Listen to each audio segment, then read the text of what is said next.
পাশের বাড়ির বৌদির জামাই বোকা। একদিন বৌদি আমায় ডেকে নিয়ে বলল, তোর দুলাভাই একটা বোকা, আমার কষ্ট অভাব দূর করতে পারে না। আমি বৌদির কথা শুনে অবাক হয়ে যাই।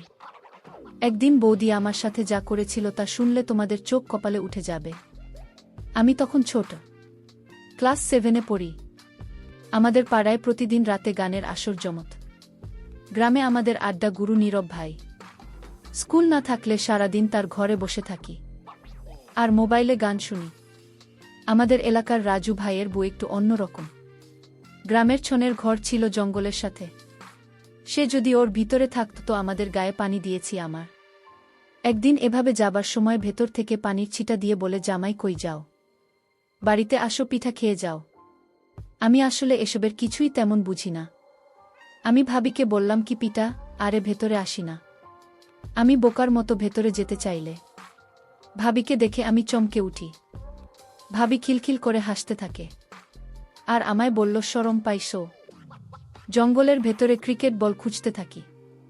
নীরব ভাই ক্রিকেটের বল এত জোরে মারছে এই জঙ্গলে আইসা পড়ছে। আর আমি ছোট হওয়াতে ওরা সবাই সবসময় আমার এই পাঠায় জঙ্গলের ভেতরে ক্রিকেট বল আনতে। কোনো মতে এদিন আর বল খুঁজে পাই না। রাজু ভাইয়ের বউ পিছন থেকে আমার উপর পানি ছুঁড়ে মারে। আমি চমকে উঠি, বলি, একটা ক্রিকেট বল দেখছে। সে বলে, বল আমার ঘরের চালের উপরে এসে পড়ছে, তাই আজ আর বল দিবে না। আমি বললাম, ভাবি, আমার আর এখানে বল ফেলব না, আজকের মতো বলটা দিয়ে দাও। ভাবি বলল, ঠিক আছে, বলটা ফেরত দেব, তবে একটা শর্ত আছে, যদি তুই আমার শর্ত রাখিস তাহলে বল দিতে পারি। আমি ভাবিকে বললাম, ভাবি, আমি ছোট মানুষ, আমি কি তোমার দেওয়ার শর্ত পালন করতে পারবো? ভাবি বলল, পারবি, না পারলে আমি তোকে শিখিয়ে দেব। আমি ভাবিকে জিজ্ঞেস করলাম, ভাবি কি শর্ত বলো? এবার ভাবি বলল, এখন বলতে পারবো না, তুই বরং সন্ধ্যার পর আমাদের বাড়িতে আসিস, তখন সত্যটা বলবো।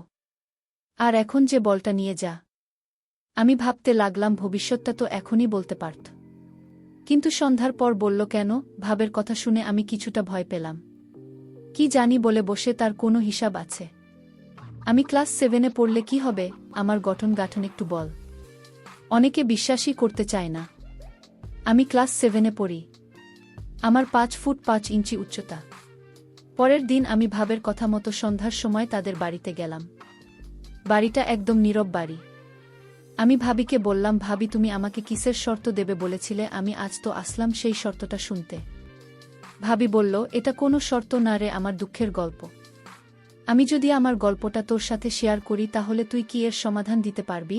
আমি বললাম, ভাবি, আমি মানুষটা ছোট হতে পারি, কিন্তু আমার বিষয় তুমি জান না। আমি ছোট হলেও কোনো কাজে পর্যন্ত ব্যর্থ হয়নি। ভাবি তখন খুশি হয়ে বলল, সত্যি বলছিস তুই? আমি জানতাম তুই মাত্র 7-এ, পুলিশ কি বুঝবি তুই? ভাবি, তুমি তোমার কষ্টের গল্পটা বল, আমি শুনতে চাই। আর যদি আমি গল্পটা শুনে তোমার সমস্যার সমাধান করে দিতে পারি তাহলে আমি জানি তুমি আমায় কোনোদিন ভুলতে পারবে না। এতটুকু বাচ্চা ছেলের সাহস দেখে আমি অবাক হয়ে গেলাম। এই বাচ্চা ছেলে আমাকে যেভাবে উৎসাহিত করেছে, আমি তার কথা শুনে অনেক খুশি হলাম। আর মনে মনে ভাবলাম, আমি ওকে দিয়ে এসব দূর করব, ওকে দিয়ে আমার সমস্যার সমাধান করিয়ে নিব। আমি ভাবিকে বললাম, ভাবি, তুমি কি ভাবছো এমন করে? তোমার কষ্টের গল্পটা বলো, আমি শুনি। ভাবি তখন বলল, ঠিক আছে, তাহলে শোন। তোর দুলাভাই একটা বোকা, আমার কোনো কথা সে রাখে না, সে আমার সাথে পারে না। প্রতিদিন রাতে ঘরে এসে ভাত খেয়ে মরার মতো ঘুমিয়ে পড়ে। আমার কোনো আবদার তো দুলাভাই রাখে না এবং পূরণ করতে পারে না। সে সব সময় আমার কাছ থেকে দূরে থাকে। মানুষের সাথে আমার জীবনটা কাটানো খুব কষ্টের। উত্তর, দুলাভাই সবসময় প্রতিদিন বলে আমার শরীরটা আজ ভালো না। আচ্ছা তুই বলতো, এভাবে কি আর সংসার চলে? এই সংসারে আমি চলে যেতে চাই, কিন্তু আমার মা বাবা তো অসহায়, আমি তাদের কষ্ট দিতে চাই না। আমার বাবা যখন আমায় ফোন করে জিজ্ঞেস করে, কেমন আছিস মা, আমি তখন বুক ভরা কষ্ট নিয়ে বলি, ভালো আছি বাবা, কিন্তু আমার তো মনের ভিতর শান্তি নাই। আমি তো একটু সুখের ছোঁয়া পাই না এই সংসার থেকে। আর তাই আমার মা বাবাকে মিথ্যা সান্ত্বনা দিই যে আমি ভালো আছি। আচ্ছা তুই বলতো, একটা সংসারে মেয়েরা কি চায়? এই সংসারে আমি বেঁচে থেকেও যেন মরে আছি। উত্তর, দুলাভাই রে, কত করে বললাম কবিরাজ দেখাও, সে আমার কোনো কথাই কানে না। সে তার নিজের ইচ্ছা মতো চলাফেরা করে। আমার ভালো মন্দ কোনো খোঁজ খবর রাখে না। ভাবের কথা আমি খুব মনোযোগ সহকারে শুনছিলাম। ভাবির কথাগুলো শুনে আমি বুঝতে পারলাম ভাবি কিসের অভাব বোধ করছে। ভাবি আমাকে আরও বলল, তোর দুলাভাই সারাদিন বোকার মতো ঘোরাফেরা করে। অনেকদিন যাবৎ আমি ভালো খাবার খেতে পারছি না। ভাবে এই কথাটা শুনে আমার খুব কষ্ট হল। ভাবি দেখতে অনেক সুন্দরী। এরকম বোকা একটা জামাইবাবুর কপালে জুটল। যাই হোক, আমি ভাবি সমস্ত কথা শুনে বুঝতে পারলাম এভাবেই সংসার সুখে নেই, বরং সুখের অভিনয় করে যাচ্ছে তার মা বাবাকে খুশি করার জন্য। আমি ভাবিকে বললাম, ভাবি তুমি কোনো চিন্তা করো না, আমি তোমার সকল সমস্যার সমাধান করে ফেলব। তুমি আমার প্রতি আস্থা রাখো। ভাবি আমার কথা শুনে বলল, তুই ছোট মানুষ, তুই কি বুঝলি আমার কষ্ট? তাও তোকে বললাম, কারণ আমি এমন কপাল নিয়ে জন্ম নিলাম, আমার কষ্টের কথা কাউকে বলতে পারেনি। আজ তোকে বললাম। আমি বললাম, ভাবি তুমি যখন আমার কাছে তোমার কষ্টের কথা বলেছ, আমি পারি আর না পারি চেষ্টা করে দেখতে পারি। এভাবেই খুশি হয়ে বলল, তোর আর কিছু করা লাগবে না। উত্তর মুখের কথা শুনে আমার মনটা শান্ত হয়ে গেল। আমিও ভাবের কথা শুনে আমি ভাবিকে বললাম, ভাবি তুমি কোনো চিন্তা করো না, আমি তোমার সুখের ব্যবস্থা করছি। তুমি শুধু আমার কথা রেখো, যখন যা বলব তখন তোমার তাই করতে হবে। আমি ভাবিকে বললাম, ভাবি তুমি একটু অপেক্ষা করো, আমি আমার বাড়ি থেকে আসছি। আমি তাড়াতাড়ি বাড়িতে এসে আমার বাবার পকেট থেকে কিছু টাকা নিয়ে বাজারে গেলাম। আমি মনে মনে চিন্তা করলাম, ভাবি কি আজ আমি দেখিয়ে ছাড়ব আমাকে বলে আমি বাচ্চা মানুষ। হায় ভাবি, তুমি আমার সম্পর্কে জান না, তুমি আজই বুঝতে পারবে আমি বাচ্চা নাকি কিশোর। আমি বাবার পকেট থেকে টাকা নিয়ে বাজারে গেলাম। বাজারে গিয়ে 1 কেজি গরুর মাংস কিনলাম। আলু, পেঁয়াজ, রসুন, ভাবের জন্য সাবান, ফেস ওয়াশ, মুখের ক্রিম, হাতের ছুরি ইত্যাদি কিনে ভাবির বাসায় নিয়ে গেলাম। ভাবি আমার হাতে বাজার দেখে অবাক হয়ে গেলাম। আমি ভাবিকে বললাম, ভাবি চিন্তা করো না, তুমি এখানে বসো, দেখো তোমার জন্য কত কি এনেছি। আমি ভাবি যখন সকল সামগ্রী দেখালাম, ভাবি তখন বলল, তুই বাচ্চা মানুষ, এত টাকা কোথায় পেলি? আমি বললাম, ভাবি আমি এই টাকা জমিয়ে রেখেছিলাম, আমার কাছে আরও অনেক টাকা আছে ভাবি। ভাবি তখন বলল, এসব আমি নিতে পারবো না, তোর দুলাভাই জানলে আমি কি জবাব দিব, একবার ভেবে দেখেছিস?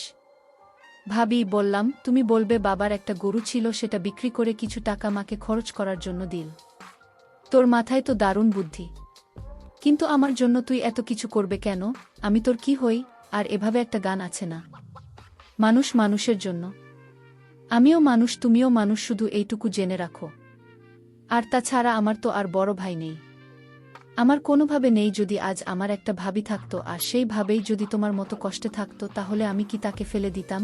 আমি তাকে হেল্পও করতাম না। ভাবি তখন বলল, আসলে সত্যি তো অনেক মেধা আছে, তুই ছোট হলে কি হবে, তোকে আল্লাহ অনেক জ্ঞান বুদ্ধি দিয়েছে, তুই ভবিষ্যতে অনেক বড় হবি। আমি ভাবিকে বললাম, ভাবি এবার কথা বাদ দিয়ে রান্না করো, আজ তুমি গরুর মাংস দিয়ে ভাত খাবে, আমিও তোমার সাথে খাব, অনেক ভাল লাগবে। বলতে ভুলে গিয়েছিলাম যাকে আমি বাচ্চা বলে ডাকি, তার নাম সজীব, তার মা বাবা। ভাল লাগবে। বলতে ভুলে গিয়েছিলাম যাকে আমি বাচ্চা বলে ডাকি, তার নাম সজীব, তার মা বাবা আছে, তাদের একটা মাত্র সন্তান, সে হচ্ছে সজীব। আর একমাত্র সন্তান বলে সজীবকে তার বাবা মা অনেক স্নেহ করে, যখন যা চায় তাই দেয়। আমি সজীবকে বললাম, সজীব তুমি বস, আমি রান্না করি। সজীব তখন বলল, ভাবি আমি তোমার সাথে রান্নায় হেল্প করি। আমি বললাম, ঠিক আছে কর। আমি আর সজীব মিলে রান্না শেষ করে ঘরে নিয়ে যখন খেতে বসব, ঠিক তখনই আমার বোকা জামাই বাড়িতে হাজির। সজীব আমার স্বামীকে ভয় পেয়ে সে কাঠের তলে লুকিয়ে পড়ল। আমার হামলা স্বামী আমায় জিজ্ঞেস করল, কি রে সোনিয়া, আজ ঘরে মাংসের ঘ্রাণ পাচ্ছি কেন? মাংসের ঘ্রাণ কোথা থেকে আসছে? আমি তখন আমার বোকা স্বামীকে বললাম, আমার বাবা এসেছিল, আজ দুপুরে আমার জন্য অনেক কিছু নিয়ে আসছে, তুমি তো আমার ভরণ পোষণ করতে পারো না, আর তাই বাবা আমার জন্য হাতের ছুরি, মুখের ক্রিম, ফেস ওয়াশ, ব্যাগ ভর্তি বাজার নিয়ে আসছিল। আমার স্বামী একথা শুনে বলল, আমার সুর আবার এত দর্দ হয়েছে আমাদের প্রতি, হঠাৎ এই দশা কেন? যাই হোক, অনেক দিন পর ঘরে মাংস রান্না হলো, দাও পেট ভরে ভাত খাই। আমি মনে মনে বললাম, শুধু খেতে যান, ঠিকমতো দিতে জানো না। এদিকে সজীব কাঠের নিচে শুয়ে ঘুমিয়ে পড়ল। আমি আমার স্বামীর জন্য ভাত আর মাংস নিয়ে তার কাছে গেলাম, তাকে খেতে দিলাম। সে শুধু মন ভরে ভাত খাচ্ছে। আর একটা বার জিজ্ঞেস করল না, তুমি খাবে না আমার সাথে, তুমিও খাও না। সে তো এই কথাটা বলতে পারত, কিন্তু তার মাথায় এতখানি বুদ্ধিও নেই। শুধু নিজের ভুলটা বুঝে। আমার কষ্টটা একবারও জানতে চায়নি। যাই হোক, সে খেয়ে বিছানায় শুয়ে নাক ডেকে ঘুমাচ্ছিল। আমি তখন কাঠের নিচে সজীবকে বললাম, সজীব সজীব তো দুলাভাই ঘুমিয়ে গেছে। দেখি সজীব ঘুমিয়ে পড়েছে। আমি তাকে হুঁশ করার জন্য একটু পানি ছিটিয়ে দিলাম। তখন সে লাফ দিয়ে উঠে পড়ে। আমি তাড়াতাড়ি কাঠের তল থেকে বের হয়ে বাইরে চলে আসলাম। আর ভাবিকে বললাম, ভাবি আমি আজ চলে যাই, বাবা মা আমার জন্য চিন্তা করছে, কাল আসব। আর ভাবি তুমি আমায় একটা কথা দাও। কি কথা? তুমি রাতে পেট ভরে মাংস দিয়ে ভাত খেয়েও আমার কথা না রাখলে আমি আর কোনোদিন তোমার বাড়িতে আসব না। ঠিক আছে, আমি সত্যি খেয়ে নেব। এখন তুই বাড়িতে যা। আমি বাড়িতে চলে আসলাম। রাতে শুয়ে শুয়ে শুধু ভাবের কথা চিন্তা করতে লাগলাম। আমার সারারাত অস্থির অস্থির লাগছিল। আমি কিছুতেই রাতে ঘুমাতে পারলাম না। আমি সিদ্ধান্ত নিলাম যে করে হোক ভাবের সমস্ত কষ্ট দূর করতে হবে। আর দুলাভাই যা পারে না তা আমি করে দেখাব। ভাবের কোনো সন্তান নাই। বিয়ে হয়েছে 5 বছর হয়েছে, তাও তাদের কোনো সন্তান হয়নি। আমি সিদ্ধান্ত নিলাম ভাবে কেইনকে আর রাখব না। আমি তাকে সমস্ত সমস্যার সমাধান করব। পরের দিন দুলাভাই গঞ্জে চলে গেল। আজ মনে হয় রাতে ফিরতে পারবে না। ফিরতে ফিরতে কাল সকাল নাগাদ হবে। আমি তাড়াতাড়ি ভাবির বাড়িতে গেলাম। গিয়ে দেখি ভাবি শুয়ে আছে। আমি ভাবি কি ডাক দিলাম, ভাবেই অবহেলা, শুয়ে আছো কেন? শরীর খারাপ নাকি? ভাবে বলল, আমার কোমরে প্রচুর ব্যথা হচ্ছে। আমার স্বামী এ পর্যন্ত আমাকে কোনো ওষুধ কিনে দেন নাই। আমি ভাবিকে বললাম, ভাবি আমি তোমার জন্য ব্যথার ওষুধ নিয়ে আসি। ভাবি বলল, না লাগবে না। আমি ভাবিকে বললাম, ভাবে ট্যাবলেট না খেলে তো ব্যথা সারবে না ভাবি। সজীব ভাই আমার, আজ আমি অসহায়, আমার পাশে কেউ নেই। আজকের কোমর ব্যথায় মনে হয় আমি মরে যাব। এই জন্যই তো বললাম ওসব নিয়ে আসি। ভাবি বলল, ওষুধ লাগবে না, তুই কোমরটা একটু মালিশ করে তাহলে ব্যথাটা কমে যাবে। আমি ভাবি এমন কথা শুনে আমার কেমন জানি লাগছিল। আমি বললাম, ভাবি আমি পারব না মালিশ করতে, আমি বরং ডাক্তার নিয়ে আসে। ভাবি তখন আমায় বলল, আরে বোকা ছেলে, এই ব্যথা মালিশ ছাড়া কমবে না।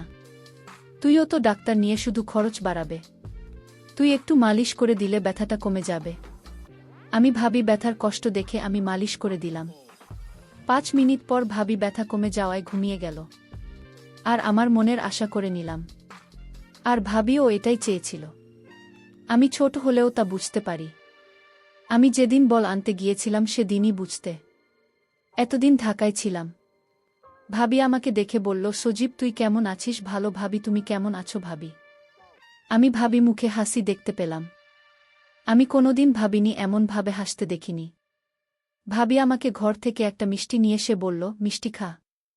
আমি বললাম, ভাবি এটা কিসের মিষ্টি? ভাবি বলল, আমি মা হতে চলেছি।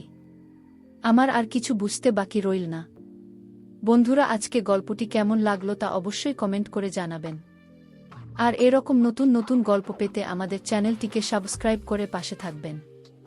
ধন্যবাদ।